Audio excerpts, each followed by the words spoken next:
पुढची अपडेट नवी मुंबईतून। नवी मुंबईतल्या वाशी ब्रिज जवळ एका प्रवासी ट्रॅव्हलला अचानक भीषण आग लागली आहे।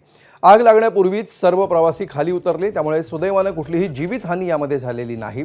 यावेळी अग्निशमन दलाची गाडी तत्काळ घटनास्थळी पोहोचली आणि त्यांनी आग विझवली आहे।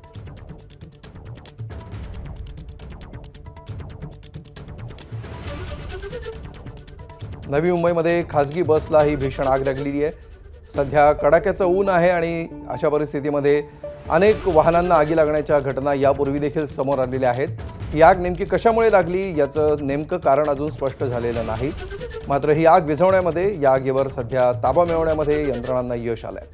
महत्त्वाची गोष्ट म्हणजे ही आग लागते आहे याची चुणूक आल्यानंतर लगेचच या बसमध्ये प्रवासी खाली उतरले, त्यामुळे यामध्ये कोणीही अडकलेलं नाही किंवा कुठलीही जीवितहानी झालेली नाही।